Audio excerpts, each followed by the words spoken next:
OG, big fish. We the ones that you wanna get with. Took a couple L's, rung a couple bells. Real ones, too legit for coin selling. Straight shooters, all troopers. Me and the guys ain't never been losers. See a nice little thing, we pursue her. See a nice little, yeah. I'm moving with a purpose. Mic check, mic check. You can never, even if you rehearse this, we own it. Yeah, hurts it. Big difference. That's worth less, yes. All we do is impress. Put the work in, never mind all the stress. And you don't mind. No, I said mic check, mic check. OG 101, it was all in the press. Mind your business. Yeah, we some legends in the Mind game. your business. Scared to embrace it and how you gonna change. Mind your business. Everyone wanna range. You're not trying to be out here getting involved, don't be. I'm just saying. Either be involved or don't be involved. That's the energy. With your mind frame, you Either be involved or don't be involved. That's the energy. Oh, we starting off early with the Christ is King. I saw something. Ah.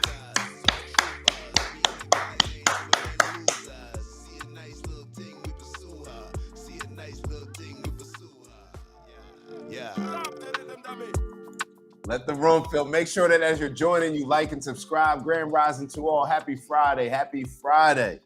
This is where we cap off the week. This is where we cap off the week. We said that we were going to set out to make this our greatest week ever, and here we are on Friday.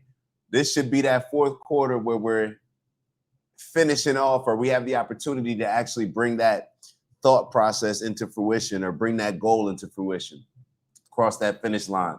So, yeah, as you can see from the title of the show, it'll be an interesting one. It'll be an interesting one. You saw that for dramatic effects? You say the title is going to be an interesting one. Take a little sip, then you put the cup back down. But let me, yeah, so obviously you see the title of the show. I really just feel like we're in a position where the solution to all of our problems, no, I'm not going to say the solution to all of our problems, but one of the greatest solutions, or one of the solutions to one of our greatest problems, biggest problems. How can a problem be great? One of our greatest problems is right in front of our face, but for whatever reason, we just don't want to acknowledge it, accept it. We want to keep trying to figure out a different way to perfect something that over and over it's been showing that it caused more death and destruction than anything positive. I'm sure you can already assume what I'm talking about, but let me get to some of these comments. Shout out to Critical Thinking in the building. And yes, as you're joining, please make sure that you like on this conversation as much or more than others. We want to make sure that we're getting as many different perspectives in the building. So like. That's going to help boost the algorithm. I see we only at 13 right now. We'll get it up there. We'll get it up there. Trust me, we'll get it up there. So you went on your run. Just I had to go for my morning run. It was warmer this morning. Good day. All right. I'm glad that you got a nicer day to get your morning run in. Shout out to Critical Thinking, always coming through. Religion is a blight. Spirituality is the way. Hold up. You're using all these words. I don't know. I got to Google it. Blight. Just to make sure that I understand that blight refers to a disease that rapidly discolors and kills plant tissues, or a state of ruin and decay, especially in urban areas. So let me reread your comment now with a little bit more understanding. Religion is a cancer. Did I read that correctly? It's a disease that rapidly discolors and kills plant tissues, or a state of ruin and decay, especially in urban areas. Yes, I agree. Grand Rising, good morning, all friends and family. Thank you for starting your day out with the show. As usual, it's going to be off the chain. Please remember to like and subscribe and invite one person, or maybe 10 or maybe 20. Y'all know Unc is always giving the good energy. So Critical Thinking said, religion is evil, God is great. I agree 100%. I'm so grateful to have this safe space to come to with all of y'all and be able to exchange these ideas that otherwise would be a declaration of war in different conversations and in different rooms. So I'm appreciative. Shout out to Big Bro Steve in the building. Happy Friday, my friends. Shout out to Finn tapping in from across the pond. One love, Finn. Shout out to User. Oh, come on. If you're gonna say Christ is King, if you're gonna stand on it, you can't have that type of name, User 5891. Put your name on it if you're gonna make that declaration. Unc said, "Yeah, I know, gentlemen and ladies, it's a lot to talk about. Statement morality without God is BS. Animals all over the world have social constructs and are unaware of God." I think I'm in the right place.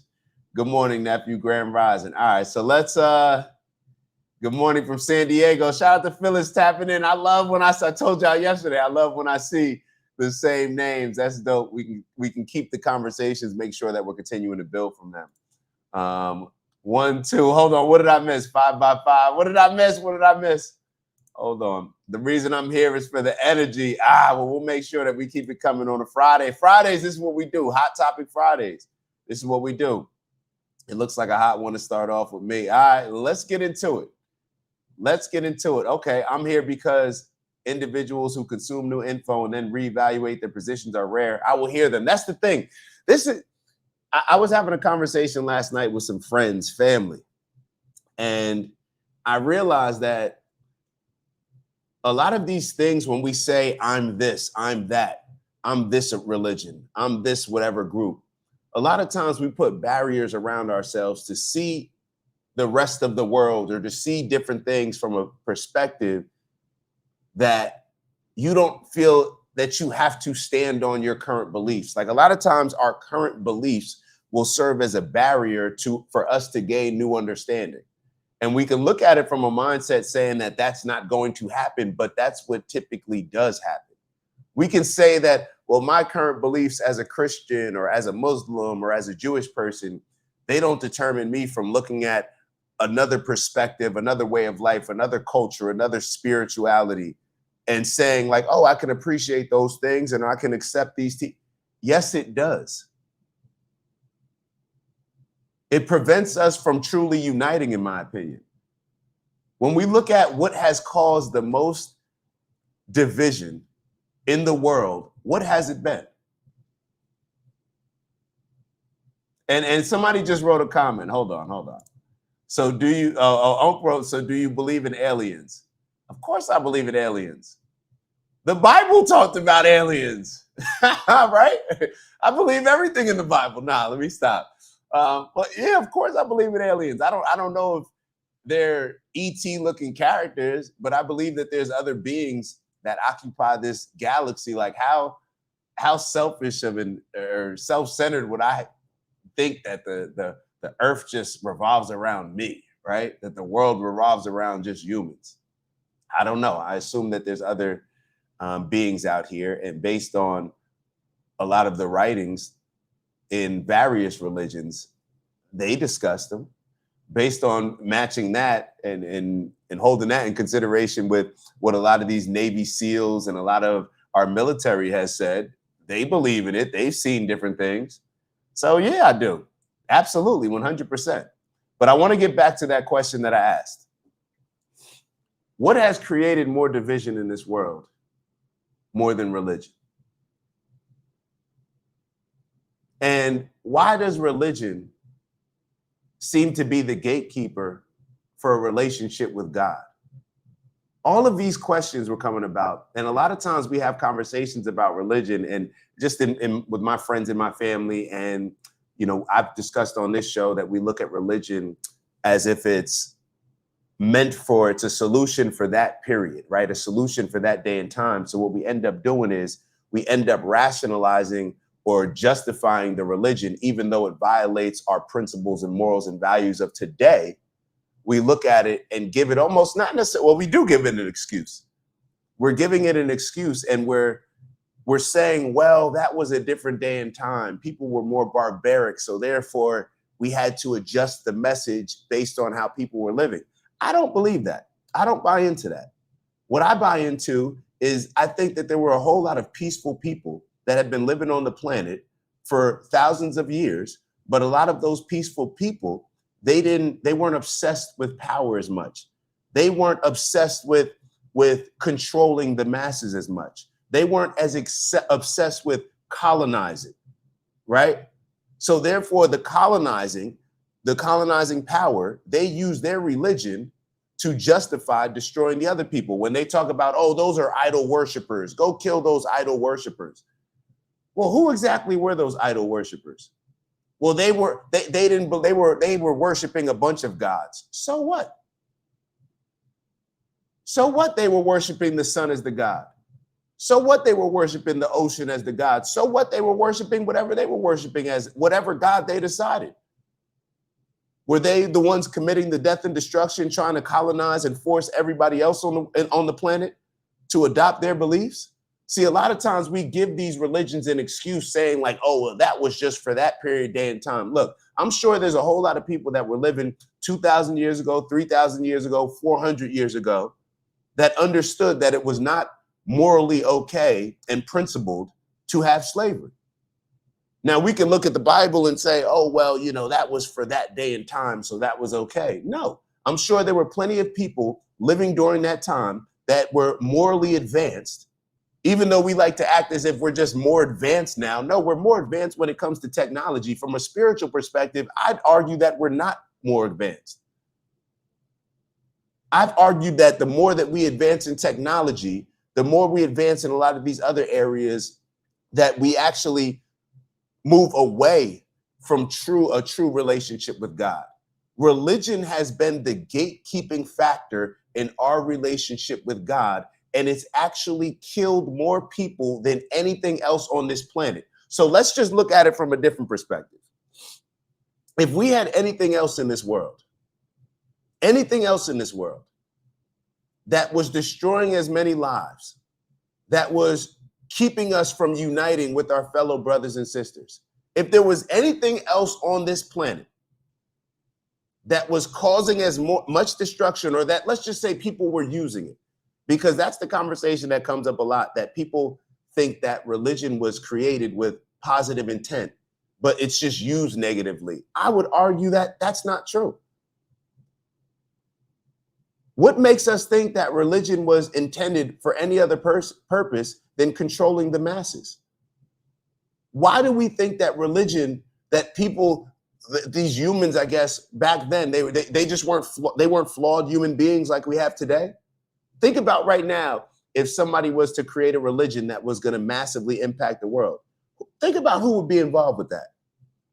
Probably a lot of the same people that donate to a lot of these politicians, people that we never even hear their names. I'm going to play a couple videos for y'all throughout this show. And we're not just going to talk about this topic. We're going to get into some of, Tucker Carlson. He recently went on, I think he went on either yesterday or the day before, Megyn Kelly's show. And I think it was a live show in which they were talking about his interview with Nick Fuentes. We may tap in with Nick Fuentes a little bit from his show from last night. He had a couple things to say in response to Tucker Carlson. Tucker Carlson's not Nick Fuentes. Tucker Carlson still, in my opinion, wants to be liked by the people that Nick Fuentes has no interest in being liked by. And to me, that shapes a lot of his perspective. And perhaps that's why they're trying to put so much pressure on Tucker Carlson, because they know that he still wants to be liked and accepted by a lot of these people that Nick Fuentes just doesn't care about. But that's a totally different topic. Let's stay right here.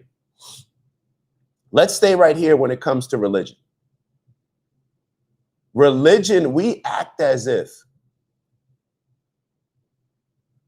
religion was truly inspired by God, if it was a divine nature.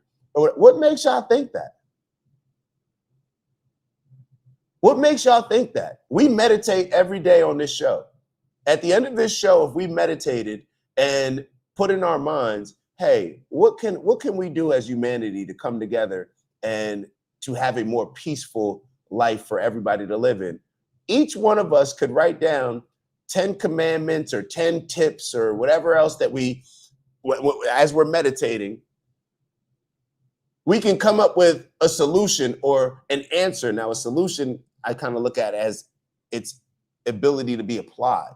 But we can write down all the amazing things that if people just followed, the world would be a perfect environment. It would be a utopia, right? So it's like, are the people that even that we're calling messengers, what message are they saying that is so advanced, that is so different than what any one of us, if we sat down and got together and said, hey, what are some positive things that we can do as humanity in order to have more peace? Like, does it have to be from a divine spirit to sit here and say, hey, y'all shouldn't rape people, y'all shouldn't kill people? That's divine, or that's just, hey, yeah, I just don't want anybody killing me, so I don't think that it's right for me to be killing other people. Like, we put our religion on such a pedestal. We put our savior, we put our Messiah on such a pedestal. No wonder as soon as somebody else has a different Messiah, as soon as somebody else has a different religion, no matter that, we just see that as a declaration of war. No matter Jewish people feel so threatened. I mean, it's clear. It's clear that when it comes to these tribes, and well, the reason why I'm saying the Jewish people feel so threatened, because we're going to get into a conversation that Morning Joe had with Jonathan Greenblatt and the ADL, that now, since Mamdani won, the ADL is opening up a hotline so Jewish people can report any anti-Semitic behavior. Like, why are we feeding into this? All of these different conversations, all they do is create division. All they do is create tribalism. All they do is create fear, and it's centered upon religion. All of it. Religion has absolutely nothing to do with God, but we've all been convinced that it is the gatekeeper for God. Religion is literally middlemaning. It's getting in the way of our relationship with God. Tell me that it's not. So now the solution is what? To create a new religion, to create a new spirituality, or maybe the answer is to, you know what? Let's actually just put religion to the side for a little bit. We see how it's getting in the way. We see how it's distracting. And people will say, well, that's just people using it the wrong way. Well, how do you know that it was intended to be used in a right way? What is considered the right way? Have you ever read the Old Testament? You're going to read the Old Testament and tell me that that's the same God as what's being talked about in the New Testament? And this is what's so funny to me. I've never even read the entire Bible. Never read the entire Bible. But a lot of times I've sat down with people over the last few years who, even longer than that, who read the Bible every day. But then I ask them about certain things that are in the Bible, and I'm like, damn, you never came across that part? This seems to be a little bit hypocritical. In one section, on one page, we're reading, thou shalt not kill. But on the other page, God is sending you to kill the men, women, children, the dog, the cat, the ox, the cow, of that particular village. Why? Because they believe in something different? Oh, they believe in demons. They believe they're worshiping false idols. Well, what makes it a false idol? Because it's not the same idol that you worship? What makes your idol so much better?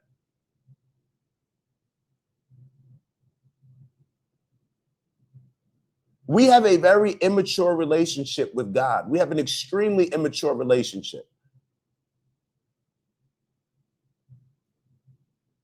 We've allowed religion to hijack our relationship with God. You know how like Santa Claus in a lot of ways has hijacked, what Christmas is supposed to actually be about? That's what religion has done. That's what religion has done. Jesus wasn't here to create a religion.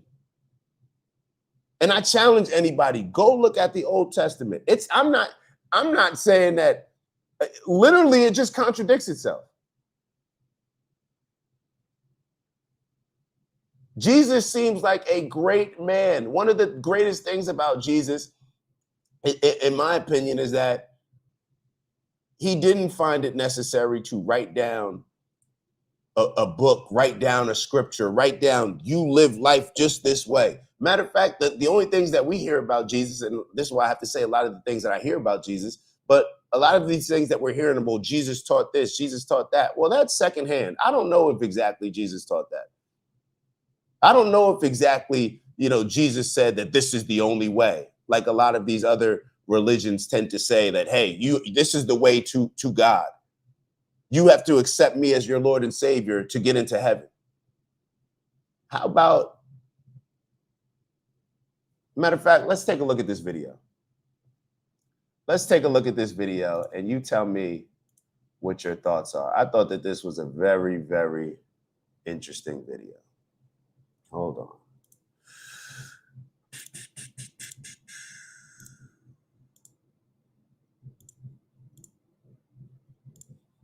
Let me reset it. Are you guys seeing it? All right, let's take a look.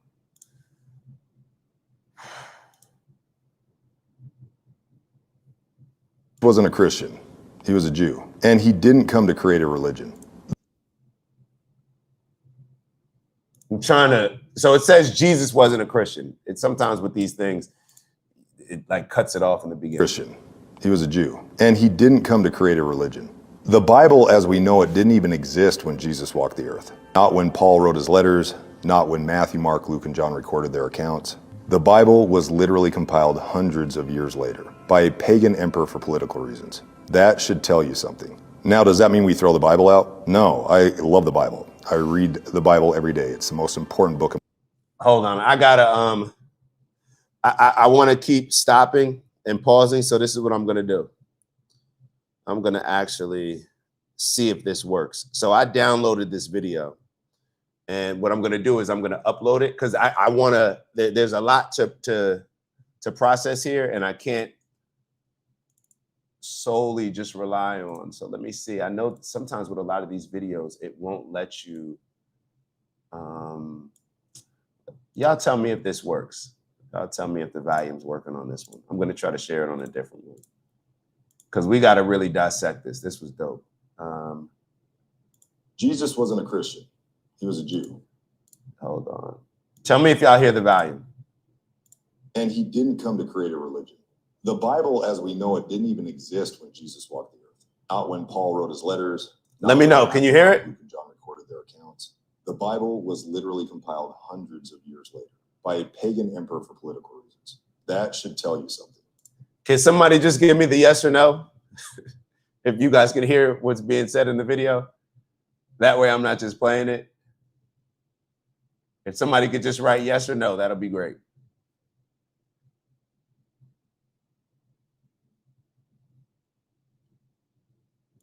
Maya. Like, what is going on? Can somebody write yes or no? All right. Thank you, Finn. Thank you, Steve. Thank you. All right. Let's get into it. And John, you tell me where he's wrong. You tell me where he's wrong. I want to know.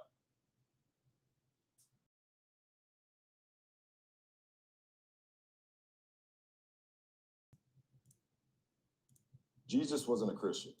He was a Jew. And he didn't come to create a religion. The Bible, as we know it, didn't even exist when Jesus walked the earth. Not when Paul wrote his letters, not when Matthew, Mark, Luke, and John recorded their accounts. The Bible was literally compiled hundreds of years later by a pagan emperor for political reasons. So the Bible was compiled later by a pagan leader for political reasons.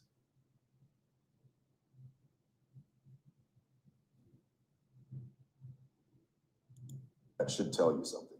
Now, does that mean we throw the Bible out? No, I love the Bible. I read the Bible every day. It's the most important book in my life. But it does mean we have to stop worshiping it like it's God and be honest with ourselves and start listening to the truth that is behind it. And if you doubt me, do your own research. The Bible was literally voted on by a bunch of politicians. The Bible was voted on by a bunch of politicians. John, tell me what's wrong, because I need to know what he's wrong about.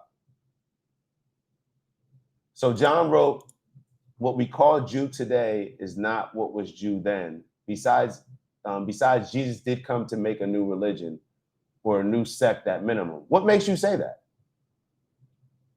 Why do you think that Jesus came to make a new religion? Because you got to be able to back up what you're saying. You got to be able to back up. Why do you think that Jesus came to make a new religion? And where's the proof of that? Don't tell me what somebody else wrote 40 years ago, 40 years after he died about his death. But tell me, and I'm willing to listen. And bishops in a room deciding what made the cut and what didn't. Out of bishops in a room deciding what we voted on by a bunch of politicians and bishops in a room deciding what made the cut and what didn't. Out. So a bunch of politicians decided what made the cut.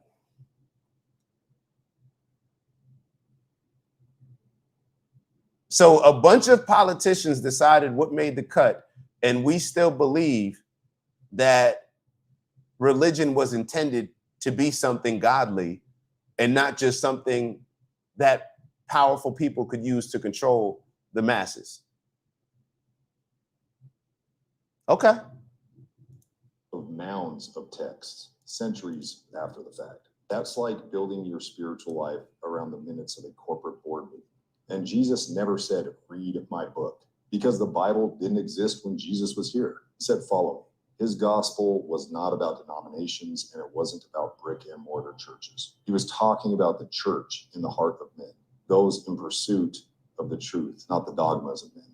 And it's important to note that God did not write a single page in the Bible. The words came through men, deeply flawed men. God did not write a single page of the Bible. The words came through men, deeply flawed men. Now, I want y'all to, and I think he actually touches on this, but I want y'all to realize that this is somebody who believes that the Bible is the most important book to him, that he reads it every day, I believe. I think he's going to say it. I don't want to misquote him. But he's mature enough to acknowledge that, hey, God didn't write this. Flawed men wrote this. And when you look at it from a flawed man writing it perspective, in my opinion, you look at it a bit differently than this is God's divine inspiration.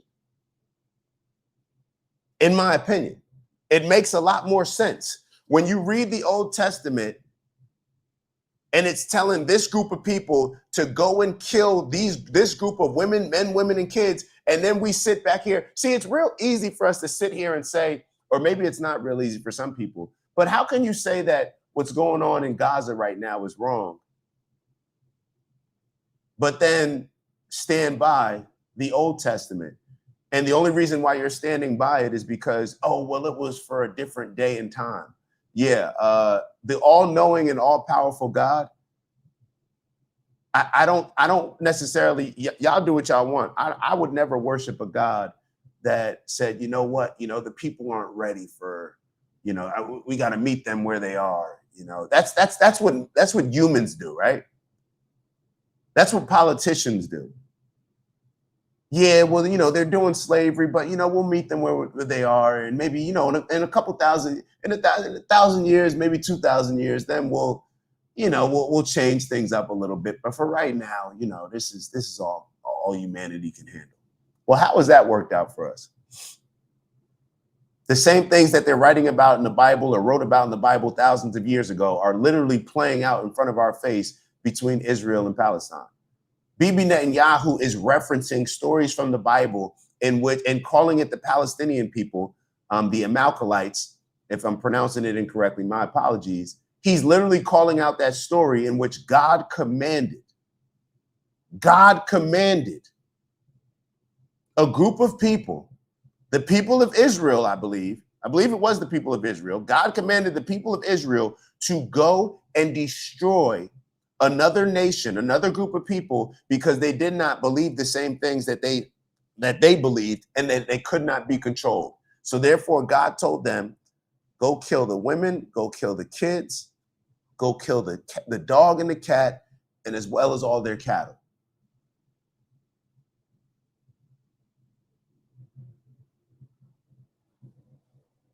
Let's keep going. Rewritten, translated, retranslated, filtered.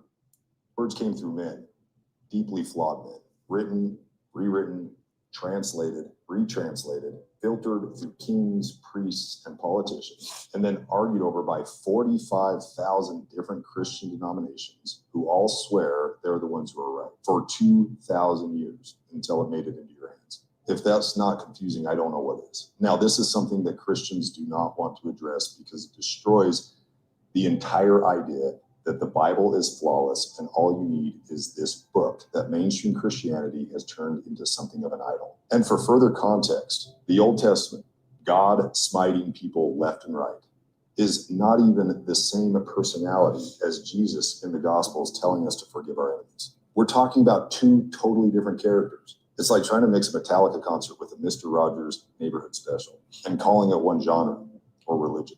The God of the Old Testament is not the same God as the one that Paul wrote about in his letters. And neither are the same character as Jesus from the four Gospels. Jesus said something really interesting once. He said, be like little children. Kids do not need theological degrees. They need simple truth. The gospel was meant to be clear, freeing, and alive, not locked in denominational arguments and weaponized like the woke left and the stone casting right. Because the real gospel, the gospel that Jesus taught, is not about control. It's about freedom. So if the Bible is fallible, good. That means it's human. And if it's human, then the point was never the pages. It was the person. And he still says the same thing today. Follow me and be free. I thought that was a powerful message. I thought that was a powerful message.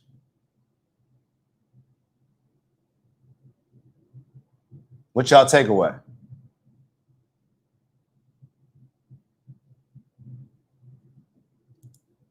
Let's look at some of these comments. Jesus literally put himself on the same level of the Father.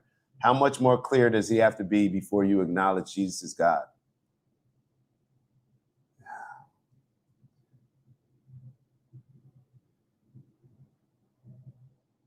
Yo, hold on. Let me remove this. With all due respect to everybody, when we have a lot of these religious conversations, it sounds very tooth fairy-ish. It sounds very Santa Claus-ish. Well, it says it in the book. So therefore, because it says it in the book, then it has to be true. Because they said that it comes from God. So because they said, well, who's they? Well, I don't know, but I mean, the people that wrote it, they said it was true. So therefore, it's like you're trying to prove the validity of the Bible by using the actual Bible.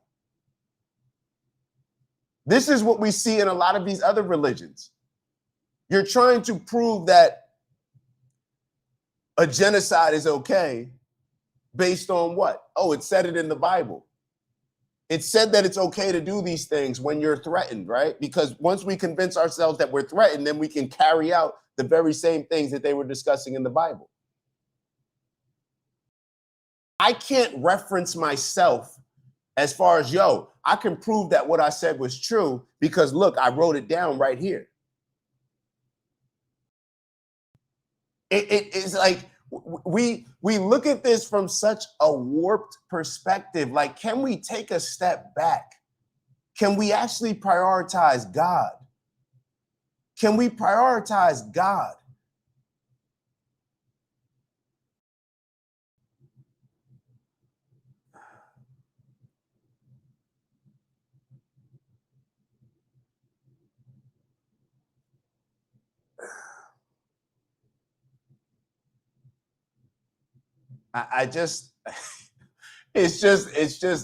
It really is mind-boggling to me. And perhaps this is why I can look at it like this. Perhaps this is why I can just be critical.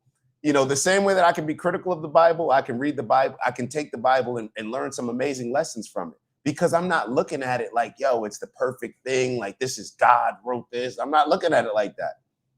I can learn different things from Jewish scripture. I can learn different things from Muslim scripture. I can learn all these different things. Let me play a video for y'all. Let me play a separate video for y'all. So this came about on my news feed. Oh wait, this is a different page. Hold on. Hold on. Let me pull up this. Let me pull up this post real quickly. Let me pull up this post. This is hold on. All right, so I got instructed by RJC Brick City to read this out loud. John 8:58. Jesus said to them, "Truly, truly, I say to you, before Abraham was, I am."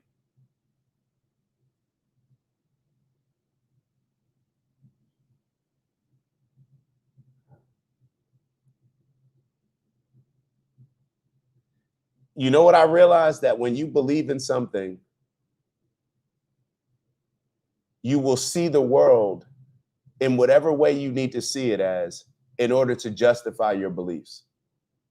It doesn't matter. Somebody could present a logical argument against it. Somebody could present, it doesn't even have to be an argument. Somebody could just present a larger or a different perspective. But when you believe in something as much as this, when something has captured you as much as this, and they did a very good job of incentivizing it, right? In order to get into heaven, you gotta accept this word. See, I'm not worried about heaven, I guess, the way that most people are worried about it. I don't care. I know, and I'm not saying that in a negative way. I am solely focused on right now in this world, and I'm good with whatever happens. I'm focusing on today. And if I put in the right effort today, then I'm cool with however tomorrow turns out. I don't need to guarantee, well, hold on. If I pledge my allegiance to this, then I can guarantee my way into the club. Like I can guarantee my way. And I don't need that. I'm cool with whatever judgment comes my way from whoever, whatever God. Bring them all in. Bring the God, bring the aliens, whoever they worship, bring all of them in. And just, you can go over my life. We can go over the pages. This is where I messed up. This is where I was cool. Okay, solid. Like, what's my end score? All right, cool. What does that qualify me for? Okay, over here, bet.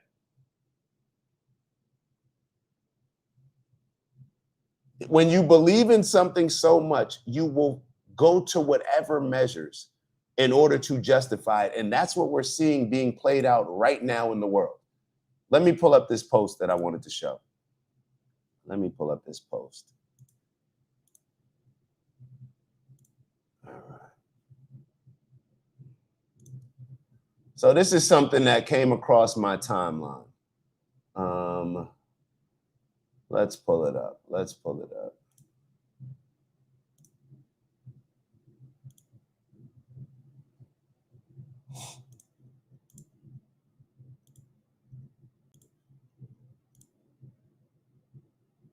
الله أكبر الله أكبر الله. All right, so I generally try to be a positive and optimistic person, but I believe that New York City is absolutely cooked. New York City just voted for a Muslim mayor who believes in socialism and radical Islam. Obviously, Mamdani is not a huge fan of the Jewish people, but this goes way beyond anti-Semitism, all right? Because radical Islam hates Christianity. Radical Islam hates gay people. Radical Islam hates anyone who doesn't subscribe to Sharia law. Radical Islam chants death to America in the streets of America. Radical Islam commands Muslims to kill infidels. Radical Islam suppresses women. Radical Islam supports underage marriage. Radical Islam destroys every single city that it touches. Seriously, name me one city in the entire world that has become better from being infiltrated by radical Islam. Let me know in the comments, because they destroyed London, they're destroying France, they're destroying all of Europe, and now New York City. The Mecca of capitalism, the Mecca of finance, the Mecca of freedom, somehow, some way, elected a socialist, radical jihadist as their mayor. This might be the beginning of the end for New York City, but be very, very mindful. If you're living in America and you care about freedom, you care about safety, you care about democracy, they're coming for Miami next. They're coming for California. They're coming for Texas. It's very clear what's happening right now. This is not a time to just say, oh, well, it's just 4 years. No, this is a time to wake your ass up and realize what is happening right now in our own backyard.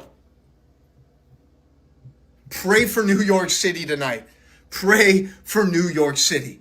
All right, I'm gonna try to keep it respectful, as always. But this is a dude that I've actually seen him in Miami from time to time, and I know that he recently either moved to Israel or has spent a lot of time out there. Nothing to do with him. I want to focus on the message. I want to focus on this message. As he was carrying on, I'm sitting here and I'm saying, like, in my mind, like, are you completely unaware, like, while you were in Israel, of what's going on next door? Like, when you're saying all these things, when you're talking about all the countries that radical Islam has ruined, you were in Israel. How many countries and people has radical Judaism ruined?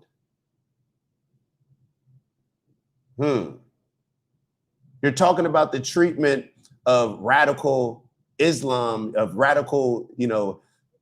Islam, but how do Christians get treated in Israel?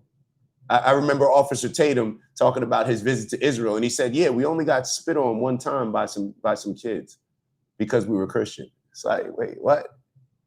This is why they have to always remind you that, hey, they throw gay people off of buildings in these places. I don't even know if that's true. I don't even know if that's true. A lot of this stuff is propaganda based, all of this stuff. But let's go through the video now. And I wanted to play the entire video through. And as I was listening to it, I'm like, you could literally insert Christianity or insert Judaism in everything that he's talking about with Islam. And another thing that I realized is that, why is it okay for us to just throw out that radical word when it comes to anything Islamic? Why is it okay? And another thing that I looked at on ChatGPT, I was looking up, when with all these anti-Semitic things happening or violent actions against Jewish people, I looked it up, and based on the numbers that I looked up, it wasn't coming from a lot of Muslims, wasn't coming from a lot of Arabs. The main people that it was coming from was white people when I looked it up. Now, I don't know, I guess there's a different categorization, right? White people, Jewish people, okay, cool, whatever. But what are these radical Muslims doing when it comes to America? What exactly, maybe I'm just not familiar, but is Zohran Mamdani being elected mayor, is it just about him being a socialist and us having different political views as far as capitalism versus socialism, and he's going to bring about all these welfare programs? Or is it something a bit deeper? You started off the video showing Muslims praying. You said in New York City, so what? They're getting together in a park and praying. Meanwhile, we're living in a country where it seems like a lot of the Jewish American influence is getting together and influencing our politicians about the things that we're getting involved in, whether it's wars in Iraq, whether it's wars against Iran, whether it's any other war that we support when it comes to Israel. What exactly are these radical Muslims doing that is so wrong? I'm just asking. Well, they have a different, way of life, and they have a different. Okay, cool. So they have a different way of life. Let's look at the video again. Allahu Akbar, Allahu Akbar, Allah. All right, so I generally try to be a positive and optimistic person, but I believe that New York City is absolutely cooked. New York City just voted for a Muslim mayor who believes in socialism and radical Islam.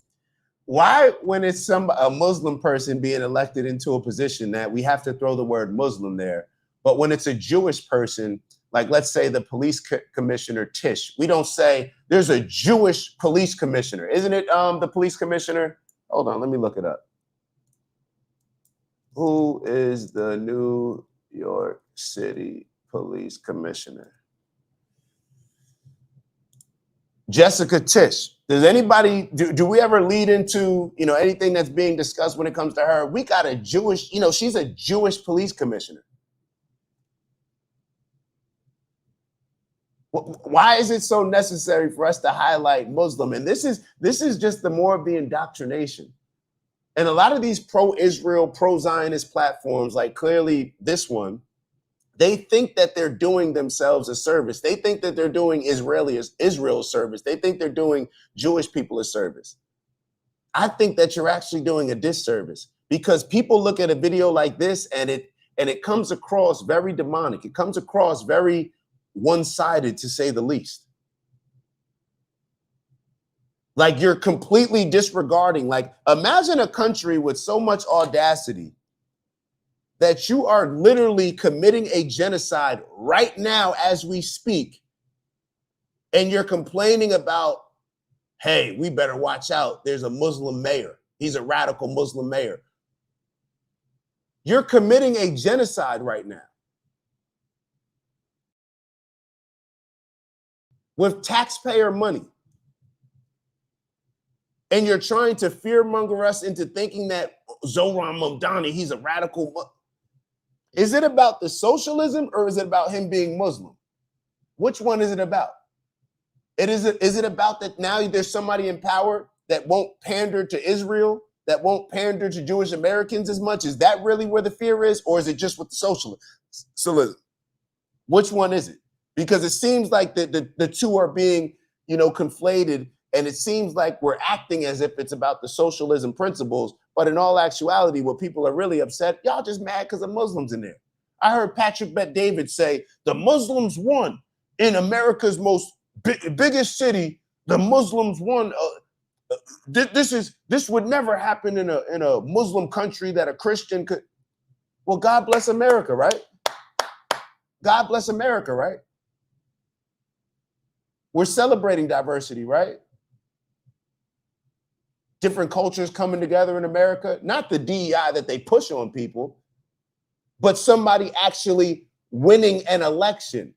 This is not Black kids getting into Harvard with a lower score than the average Jewish kid has to get in, or the average Indian kid, or the average whatever other kid.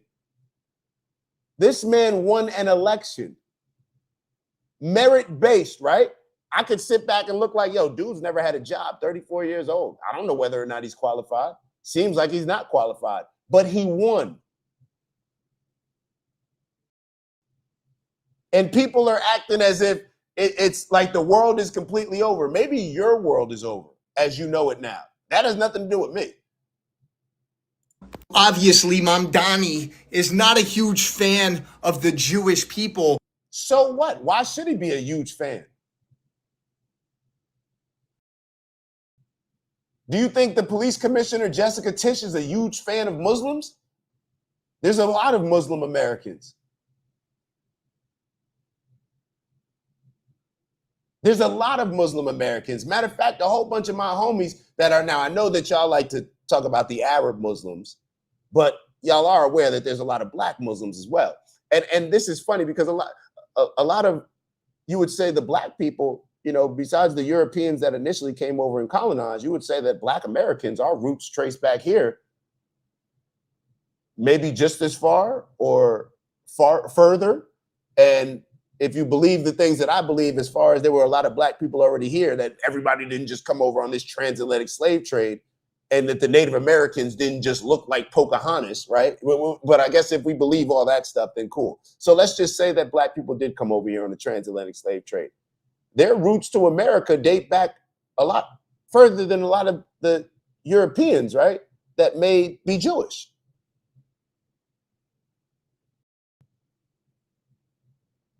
And I want to stick on that point for a minute. You know what's so funny about Muslims and about the conversation about Muslims? I remember, y'all know that I'm a big fan of Malcolm X, and I remember watching Malcolm X as a kid, and I always pick up on different things with it when I watch it as I get older. And as much as the Nation of Islam was seen as such a terrorist organization, and I believe it was J. Edgar Hoover, he thought that Malcolm X would be the Black Messiah that would lead an uprising against, white people in America. Who did the Nation of Islam kill? What did the Nation of Islam, what did the Nation of Islam do when it came to inciting any type of violence or pushback against white people in general? No, it was just their rhetoric. So now it's the Nick Fuentes approach, right? It's Khalid Muhammad getting up there with that bald, greasy head and being willing to speak on certain things that everybody else wasn't willing to speak on, and that's scaring people a little bit. It was Malcolm X, right? Getting up there using his voice and that scaring people a little bit. Matter of fact, I remember a scene in the Malcolm X movie where the black people, something that happened to a black person where he got beat up real bad in prison, and they came and got the Muslims, right? Malcolm X and his army, right? The Nation of Islam, and he had them commanded. And pretty much, I don't know the exact words that were used, but it's like, man, y'all Muslims, y'all talk a good game, but y'all don't ever really do anything. Y'all not really about this stuff that y'all acting like y'all about. What violent crime is the Nation of Islam known for committing besides killing Malcolm X? What white people did they kill? These Muslims are so radical. Who are they actually putting in harm? Who are they putting in harm's way? I know that we like to look at 9/11 as, oh, that's all Muslims and all.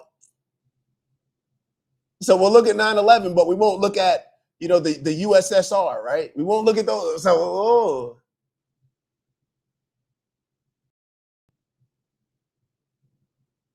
we pick and choose. Let's continue. But this goes way beyond anti-Semitism, all right? Because radical Islam hates Christianity. Have you ever heard Ben Shapiro talk about Jesus? I'm pretty sure that the radical ones, right? Maybe we should ask some radical Jewish people about how they feel about Jesus. Radical Islam hates gay people. Radical Islam hates anyone who doesn't subscribe to Sharia law. Radical Islam hates anyone who doesn't subscribe to Sharia law. I would argue that based on the recent things that have come out, did you not hear Mark Levin at the Republican Jewish Coalition? Did you not hear Lindsey Graham at the Republican Jewish Coalition? Did you not hear Randy Fine at the Republican Jewish Coalition? You listen to Mark Levin and you're telling me that radical Mark Levin and radical Judaism doesn't hate anyone who doesn't subscribe to what Mark Levin subscribes to? Radical Islam chants death to America in the streets of America. So radical Islam chants death to America in the streets of America. And this is something that they used to say about Iran a lot. Like, they scream death to America. They see America as big Satan and us as little Satan. It's funny that all these people, right? The same country that is that we're supposed to be worried about, that is screaming death to America, they call Trump up and say, hey, we're going to drop a bomb on that military base that you have over there. So if you guys could just clear out, we're going to drop it at about 4 p.m. Does that work for y'all? Okay, y'all just clear out and then we'll drop it at 4 p.m., just strategically, just so we can save face, and pride amongst our nation.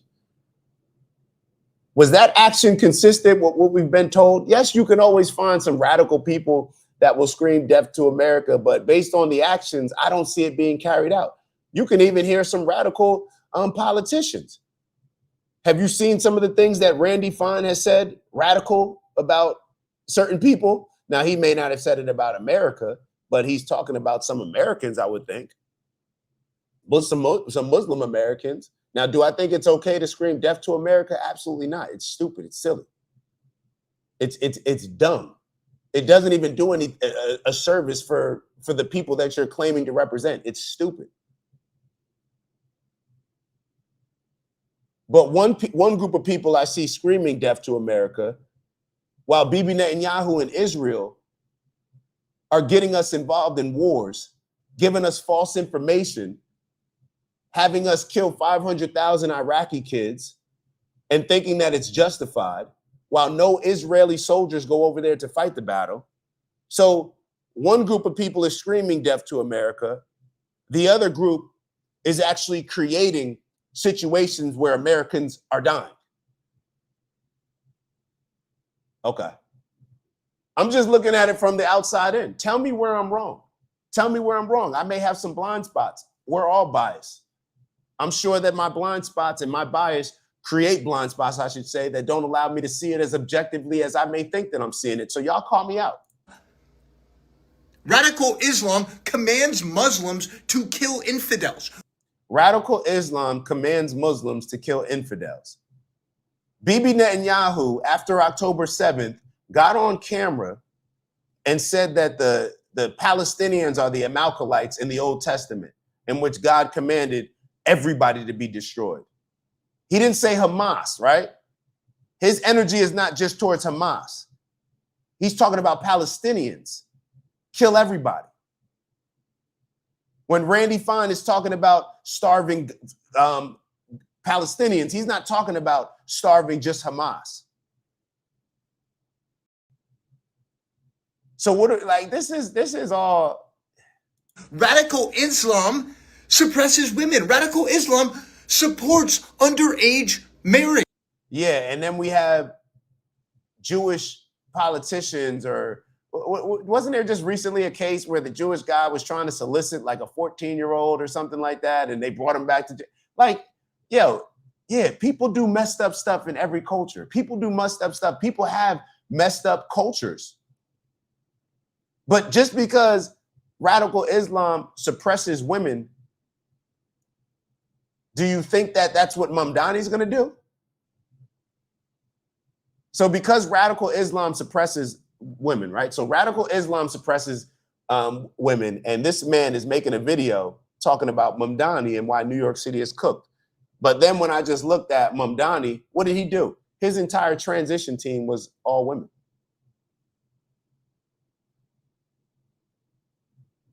His entire transition team was all women. But radical Islam suppresses women. Now, I guess the next thing that you could look at it and say, well, he's suppressing them by allowing them to be his transition team, because in all actuality, he's just forcing them to. He's Gaddafi, right? All the women he's using, and he's using them in a negative. Radical Islam destroys every single city that it touches. Could you imagine living in the Middle East region and being told that radical Islam destroys every single city that it touches? And maybe we should play that video about, there was a documentary done, I'm not sure if I played it, Maya and I were just talking about it, done on Iran, where there's a large Jewish population that lives in Iran. I'm not sure if we showed that video, but I think I'm going to show that video on Monday. But radical Islam destroys every single city that it touches. I'm pretty sure the people living close to Israel would probably say the same thing about radical Judaism. Radical anything is bad, in my opinion. Whether you're a radical Democrat, whether you're a radical Republican, whether you're a radical Christian, radical Jewish person, radical Muslim, it presents problems. Whether you're a radical Cowboys fan, it's all this, like it creates delusion. You're not able to see things clearly. Seriously, name me one city in the entire world that has become better from being infiltrated by radical Islam. Well, it's kind of ironic to bring that point up right now, especially during a time where there's a whole lot of people that are gaining a lot of influence by speaking about the Jewish influence in our government, the Israeli influence in our government, the Zionist influence in our government. And I don't think that those people believe that that influence has led America to a more positive place. Let me know in the comments. All right, well, we did you one better. We reviewed your video. This is oh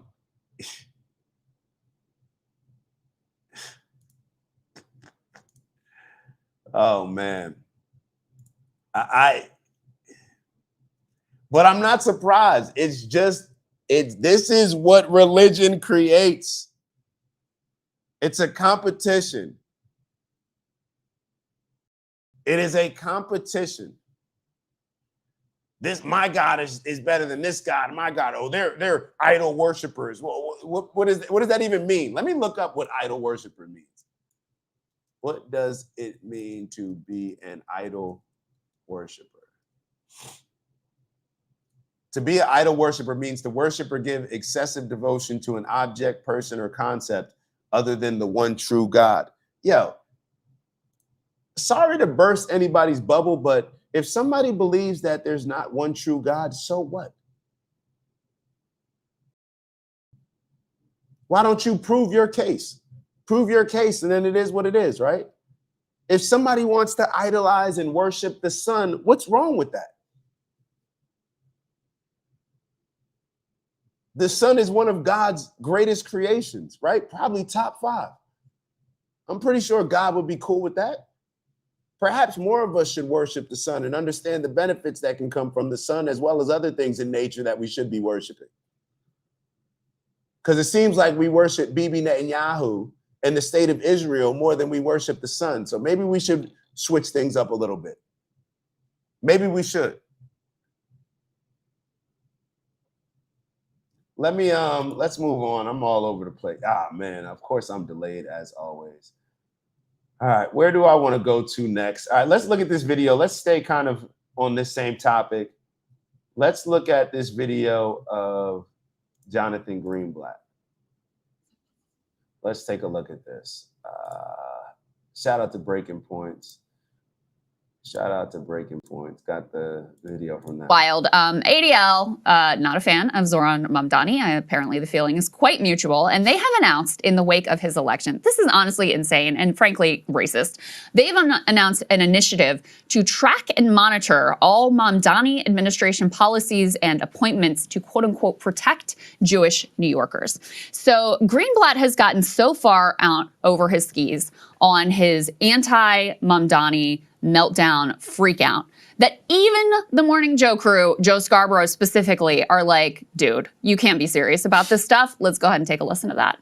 Look, it's not about politics. This morning we launched a tip line at ADL.org NYC. So if you are Jewish and you experience anti-Semitism where you work or where you worship or where you live, we want to know so we can track it. Well, and look, I tell you, there has been anti-Semitism in New York that we've talked about time and time again. Yeah. This isn't something new because he got elected last night. Will you work with him?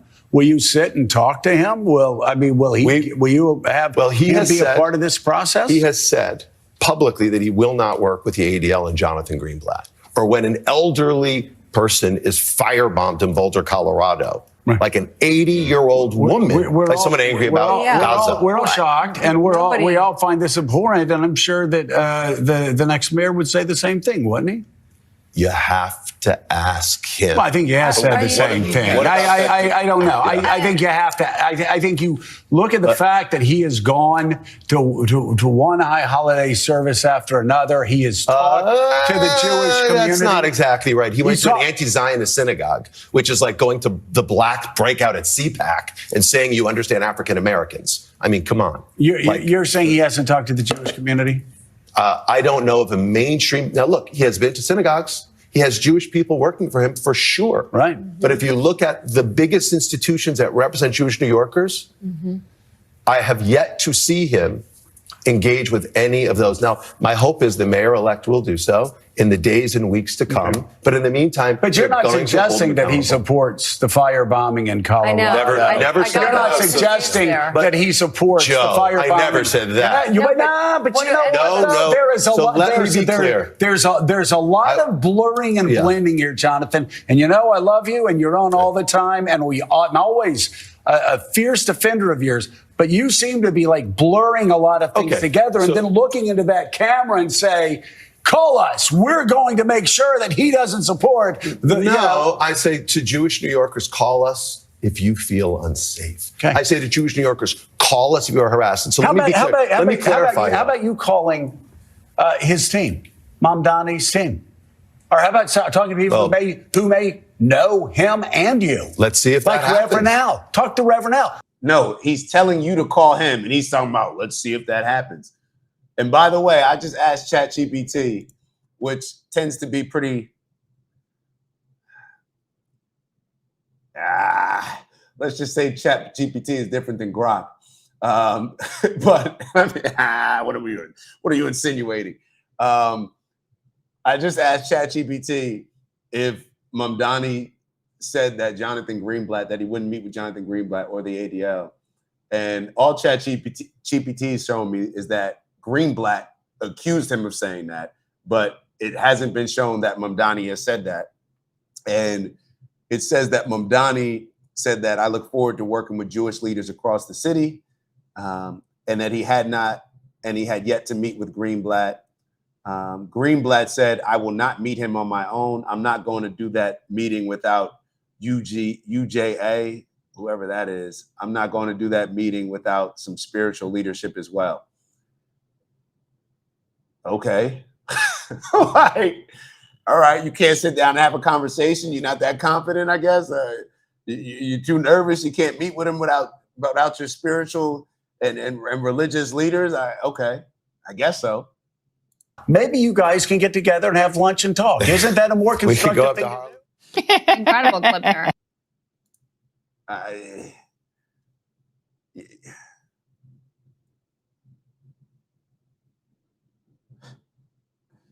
I'm glad that you wrote this, Phyllis. I live with Indian grounds literally behind my home.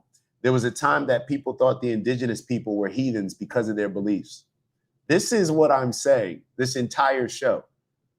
The problem with religion, in my opinion, is that the dominating religions are in the dominating position because a lot of them use their religion to do the most demonic things in order to gain power.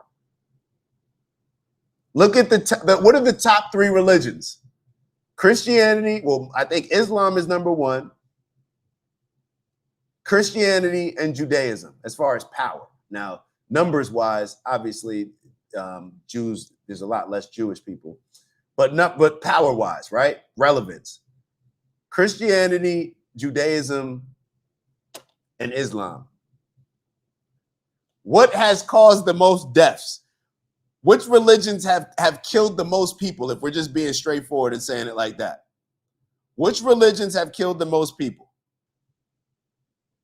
Are we going to act as if it's not manifest destiny, the doctrine of discovery? Go ahead and conquer any land. If they're not worshiping Jesus, then you can kill their people, destroy them. I wonder where they got that from. Well, maybe we should open up the Old Testament. Look at what's going on right now with Israel and how they're justifying committing a genocide and yelling at people if they disagree. Yelling at Americans if we don't want to continue funding it. Look at what the Arabs did with the Arab slave trade.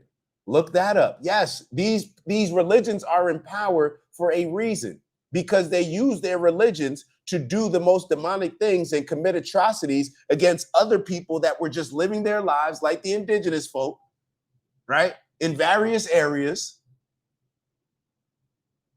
where their spirituality did not align with that particular group's religion.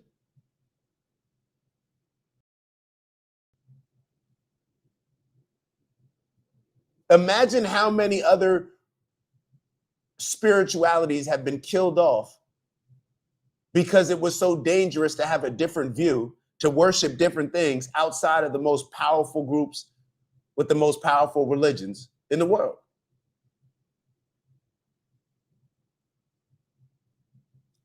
Religion, it's I asked this question in a recent conversation. I said, if there was this medicine,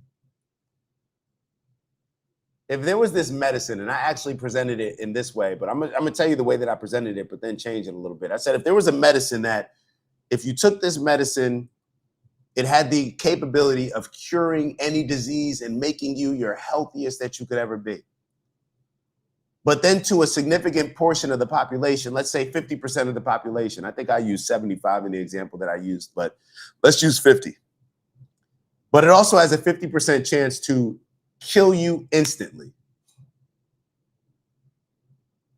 Would you still push for that medicine to be used? But let me change it up a little bit. If you had a medicine that you use, or it was something that is released into the environment, let's say, and it would heal certain people, but as it's released into the environment, it also destroys 50% of whoever it comes into contact and helps, maybe more. Would you push for that medicine to be released, those vapors to be released into society? I would think that the most Christ-like thing would be to say no.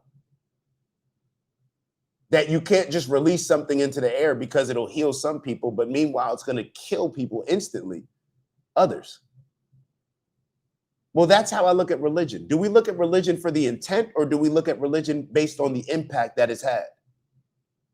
You can sit here all day and tell me all the intent of religion and why it's supposed to do this and how it's supposed to do that. You can say that all day. But at a certain point, we have to approach it from a mature and logical standpoint and say, well, what has been the impact? We understand the intent. What has been the impact? When you go to work every day, if you have intent, well, my intent was to get here early. My intent was to be a good employee. My intent was to get the things done that I had to get done. However, I didn't. The actual impact, I didn't get those things done. Which matters more, intent or impact? And how long can we justify and rationalize demonic impact because of a alleged positive intent? How long can we continue this? How long can we continue justifying evil because something is supposed to have a positive intent?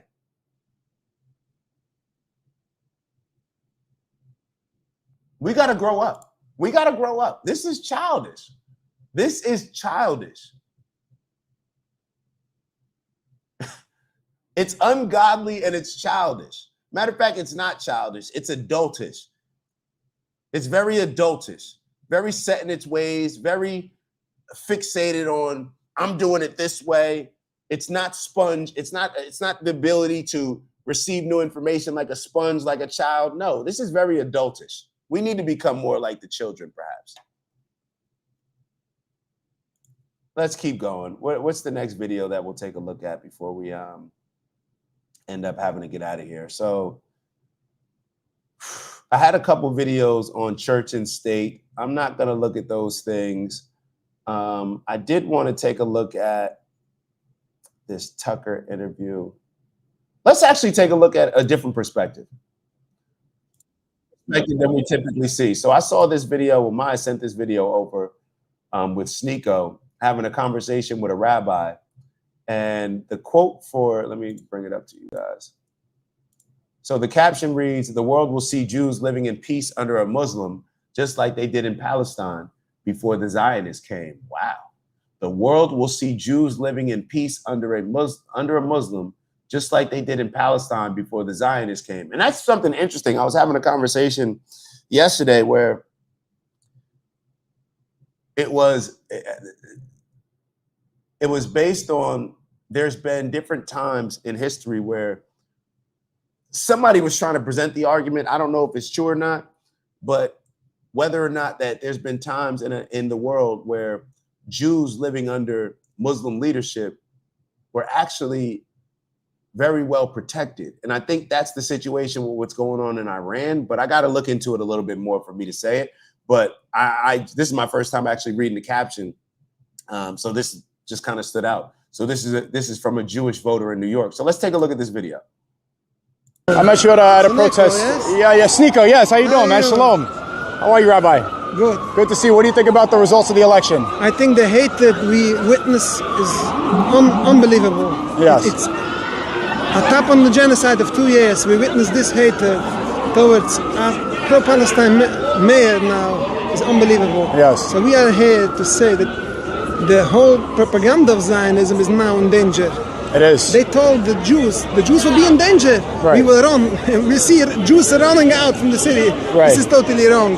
Because the Zionist propaganda is in danger because they want Jews should think they're panicking right now. They have a the Zionists are panicking. Yeah, they think when we have a Muslim mayor, we'll be in danger. Right. So when the world will see Jews living in peace with a Muslim mayor, the same like we lived prior to the movement of Zionism, exactly. then the whole world will see that the Zionist movement is needs the to problem. be destroyed. Is the problem. It is the problem. You see, Trump posted today on Truth Social, any Jewish person that votes for Zohar Mamdani, a proven and professed Jew hater, is a stupid person. What do you think about Trump saying that? I'm as a Jew, I need to speak with respect to this president, but he needs to realize that this propaganda, we need to get rid of this propaganda. It's 77 years of occupation, of bloodshed. This has to be stopped. We had a beautiful peace prior to the movement of Zionism. Because I'm loving Jews, I'm here to say that all this hatred, all this against Mamdani is totally false. Because I'm loving Jewish people. Because I'm loving Jewish people, I'm here to say from the river to the sea, Palestine should be free. Absolutely, man. Thanks a lot. I think that it's important for us to recognize videos like this because we all do it. We all categorize people. We all use our experiences that are very limited to cast judgments and perspective on different groups of people. We all do it. You know, so here you have these rabbis who probably, when they're walking down the street, the majority of people that see them probably think that they're pro-Zionist, pro-Israel. And we've seen a lot of rabbis come out and say that, hey, there's not supposed to be a Jewish state of Israel. It's just not supposed to be that. And that's based on their teaching or their interpretation of their teaching. But what I'm highlighting is the fact that we wouldn't necessarily know that. And I don't think that the majority of Americans know that there's a huge portion of, or I'm not going to say a huge portion, but there's a significant, it seems like, amount of, Jewish people, Jewish rabbis that are not aligned with Bibi Netanyahu and Israel. And actually, this goes way beyond that. The difference between, I'm Jewish or I'm pro-Israel, but I don't really agree with Bibi Netanyahu and everything. They are opposing Zionism. They are opposing Zionism. So I wonder if Ben Shapiro would ever bring one of these people on his show and debate. You won't bring Nick Fuentes because you said he hates Jewish people. He's an anti-Semite. He's disgusting. He's filth. Didn't somebody say he was vermin, or was it Charlie Kirk? I don't know who said it. Ben Shapiro, whatever. Maybe you should have a conversation with a rabbi, one of these rabbis. I would love to see those conversations happen, because what do we always talk about? Within your group, there needs to be a certain level of accountability, and people within your group need to be the ones holding you accountable. It doesn't work when only people outside of the group hold us accountable. If I'm on the Giants, then there needs to be certain people on the Giants on my team that are holding me accountable to perform at a whatever standard we're saying is fit for our team. All the good cops, yes, you are responsible. You have an obligation and responsibility to hold the other cops accountable to a certain standard. You are a service person. Your job is to service the community. So yes, you need to hold the other cops that are not properly servicing the community to do it in a just way. This goes any group, Christians, with the Catholic priest. Yes, you need to hold your priest accountable. Every group needs to hold another group. Black people, yes, we need to hold ourselves accountable to this terrible culture more than anybody else holding us accountable. That's how I believe that it should work. That's just my thoughts, though. Those are just my thoughts. Yo, do me a favor. Make sure that y'all like.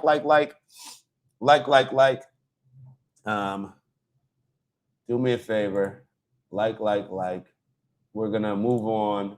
Let's see what we got next. Hold on. Let me tell my boy. We're going to eventually need you on the show, but I'm live. I'm going to hit you back. All right. I see you, bro. That's my dog. I would love to get a bunch of my friends on the show as well, giving their perspective, especially with conversations like this. But let me, do I want to go into it? This is what we're going to do. I'm probably over the weekend going to review a couple of these videos that I wanted to touch on today, but just didn't have time. Tucker having a conversation with Megyn Kelly, Nick responding to that, and a bunch of other things. But for now, I think we're just going to leave it here. So let me remove this and let me get to the most important part of this conversation. Shout out to Ragnar in the building. Okay, Ragnar, I got to get out of here. Remember, there's only one Lord above the heavens, only one. Ragnar said, remember. All right, man. Appreciate you tapping in, bro. As always, appreciate you giving your insight, man. We'll see you soon. All right. Let's wrap it up. It's Friday. I'm not going to hold y'all too long. So let's get into the most important part of the show where we do our meditation, manifesting, breath work, whatever it is for you, whatever you see fit. We're going to do our box breathing style, which is 4 second on our inhale, 4 second hold, 4 second exhale, 4 second hold, and then we're going to go through that 4 different times. So on every inhale, make sure that you're inhaling positive energy, positive, superpower energy, anything that's going to empower you, anything that's going to help you become the best person and maximize your potential in every aspect of life.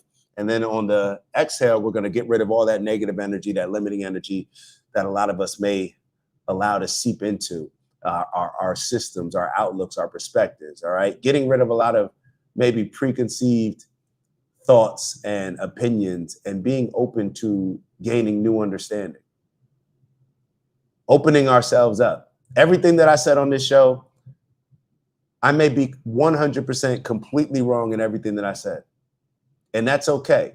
That's why I appreciate y'all. I'm going to go back, make sure that I read through some of the comments that I wasn't able to see, read through some of y'all comments after the show, do some more research on all this stuff, and just continue to evolve. You know, I may be more set in believing this, or I may say, you know what, I was completely wrong on this.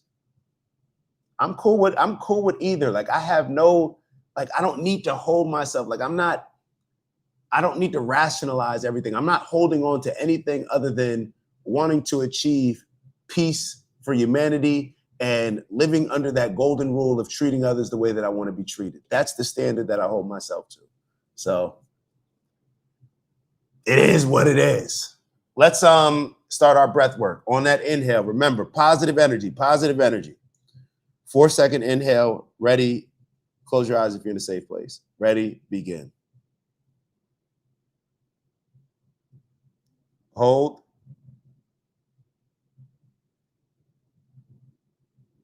Exhale.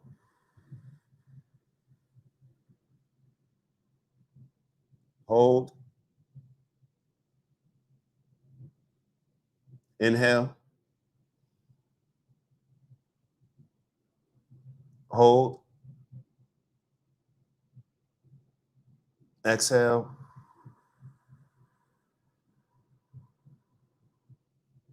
Hold. Inhale in positive energy. Go. Hold. Exhale the negative. Hold.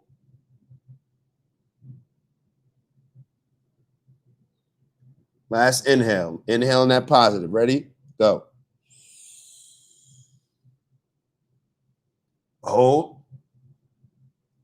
And we're going to get ready to release all the last bit of that negative energy. Get rid of it. Ready? Go. Feel it leaving your body. Hold.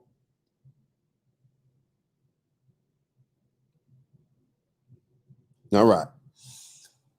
I love y'all and I appreciate y'all. Y'all know what we come here to do. Elevate on purpose, both from an intentional standpoint, raising our standards to become the best leaders we can become, to maximize our potential, right? To maximize our potential, we got to increase our standards. We got to increase our standards, and we got to be able to lead in whatever role we are assigned at that particular time for the overall greater good of humanity. Leaders are needed now more than ever, so let's embrace it. Let's embrace it, all right? And we got to constantly grow and develop the tools, skills, perseverance, all these different things that are going to help us have the confidence first and foremost, and then obviously the skills to accomplish these audacious goals that we set out to accomplish, all right? Strength and honor, onward and upward. Let's get to that bag. For those that don't know what I mean when I say get to that bag, I'm talking about all the things that are going to serve as our compass, our guardrails, that are going to make sure that we're aligned and focused on the right things to ensure that we're on the proper trajectory as we're living in our purpose and striving for purposeful abundance to make that tremendous impact on the world that we like to call our personal legend, all right? So that we have to be very clear on the things that we're focusing on. They can serve as that roadmap to whatever success, whatever goal it is that you have for yourself and what you have for us, right, as a group. The things that I focus on: peace, love, happiness, health, wealth, and in everything we do, integrity. And of course, we got to have the balance. So 50K. Yo, oh yeah, yo, I'm glad that you brought this up, Queez. We never even celebrated together on the show. We never celebrated, all of us on the show. Yo, we hit 50K. We hit 50,000, bro. That's crazy. That's amazing. Every time I think about it, it's like, yo, what? How? Wait, how? What? We were trying to hit like 25,000 for the longest, or 20,000, I think was the goal for the longest. We were stuck on like 17, 18,000.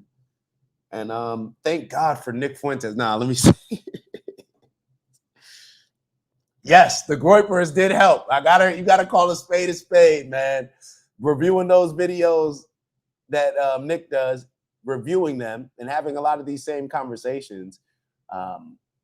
Hate to burst anybody's bubble, but whether it's Nick Fuentes or anybody else that we review, we give our straightforward and direct opinion on it. Whether people like it, don't like it, it is what it is. We just like having conversations. That's what we're built on. So forever grateful for y'all. Forever grateful for y'all, especially when I look through this chat and see a lot of the same people that continue to tap in. I hope that you're not just doing it just to give me some love, just to do me a favor. I hope that we are actually receiving a lot of value from a lot of these conversations and able to take these conversations and what we learn and what we question and what we unlearn in some ways to our day-to-day lives as we strive to just be a good person. Ultimately, when it comes to all of these messiahs, the Jesuses, the Muhammads, the Mandelas, the various people that have had tremendous impacts on humanity, I think overall they would agree that, hey, I hope that they would agree that, hey, we just got to figure out a way to live peacefully together. And nothing should be above that. Nothing. Not man-made religion, not anything. Nothing should be above. We should prioritize nothing above what brings peace to our people and what unites us, at least on that principle. So what did Why Baby Curd wrote? He wrote, when I first found your account, I thought someone was just posting Nick's podcast and put a random black guy in the corner. Oh, nah, man, all this is strategic, man. To be totally honest, Nick Fuentes hired me a while ago. And he originally wanted to do something with Kanye. And he realized that it would be just a little bit too toxic. He wouldn't be able to get it on any platform. So Nick reached out to me and said, like, hey, I have this opportunity for you, but you have to agree with everything that I say. You have to align yourself with everything that I say. And I'll let you post my videos and you could just sit in the corner and collect ad revenue. And I said, dope, sign me up. Like, this is aligned with my integrity and I'm joking. I'm joking. No, No, congratulations to all of us, man. Congratulations to all of us. Let me bring it back to some of the things that we can finish out the show with. But I'm forever grateful for y'all. So definitely. Big Bro Steve wrote, bottom line is we're continually being divided in every way possible by the powers that be to get us emotionally wrapped around the axles. Don't let it happen to you. Let love win the day. Let's honor love. Let's honor peace, man. We need it. All the gods, all the heavens, all the hells are within you. Definitely interesting to look at that, Finn. I believe that when I go through life, some of the things, the thoughts that come into my mind, it's definitely the angel on this shoulder, and there's something else sometimes on this shoulder. Hold on one second. And hold up before, my assistant reminded me, this is what love is, man. This is what uniting on love is. So this is what my big bro Steve, yes, Steve in the comments, Steve who I'm getting ready to, or I just read what he wrote, who always gives us the most amazing perspective and brings us down to reality. And when we're feeling frustrated, it seems like Steve just knows the right thing to say. This is a gift from the gods, oil of oregano. Thank you, Steve. A gift from God, all right? Let me just say God. I don't want to say gift from gods. I don't want to get in trouble. This is a gift from God. No, all joking aside, this is a gift from nature. This is oil of oregano that Steve actually made for us, created this with love, and super appreciative. This is going to get us through the, guess the flu season or whatever else they try to throw our way. Even if they do another pandemic, we will be protected because of Steve. No, all joking aside, definitely, this is love, man. This is the love that can be created, by not only just these conversations, but just by, people wanting to be good to people. So very much appreciative. So y'all shout out Steve. Y'all always shout out Steve. What did Unk write? Unk wrote, yo, I really enjoyed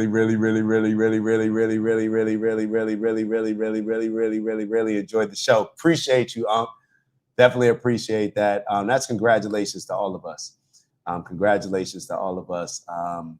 Let's continue to grow. RJC, Brick City, congrats. I think you wrote great conversations. Yo, I love y'all, man. I swear to God, I love y'all, man. I promise to God, or with God, let God be my witness, man. I love y'all. I appreciate y'all. I appreciate all you guys, man. This is amazing. I love the intro song. I'm singing it all day. You should set up an interview with Nick. So I reached out to Nick. I was actually trying to set up an interview with Nick to get on the Breakfast Club. I was trying to coordinate that. I guess they weren't interested, but I reached out to them. But yeah, Nick need to tap in. But honestly, I guess when the timing is right, it'll happen. When the timing is right, it'll happen. Nick's got a lot of other platforms that he can jump on to spread the message that definitely have obviously a bigger influence. So, Nick spreading the message and spreading the message. And the message is not just agree with Nick 100%. The message is that we can have conversations about things that people may hold off limits or whatever else. But we need to have a lot of these conversations, be genuine and have honest conversations, I should say, and be able to give your opinion. And let's debate it. Let's have a conversation about it. It doesn't even have to be a debate. But let's actually have a discussion, and people can add their opinions and to have their takeaways based on what they feel was best presented and go from there. So, yeah, let's get Nick on the show. We got to apply some pressure on Nick. When you hit 200K, when we hit 200K, he'll come on. Get ready. That's it. But yeah, there's a lot of preparation. Every show, I'm grateful for every show because it actually does prepare us to get ready to have this conversation when it does happen. I'm cool with the slow growth. Most of the things in my life have come to me by taking the road either less traveled or seems like the journey takes a little bit longer to happen than others. But I'm perfectly cool with that because it benefited me every single time. So I'll see y'all in a few, man. Love y'all. Appreciate y'all. And hold on. Finn wrote strength and honor. I'm scrolling up. Y'all know what I'm scrolling up for because we don't end the show without Queez. without acknowledging Queen sending the fire emojis. Queen sent 4 fire emojis today, so I'm feeling good about life. Let's remember what we set out to in the beginning of the week to do. Make this our greatest week ever. Let's make it happen. Let's bring it to fruition. I'll see y'all on the next one. Ew.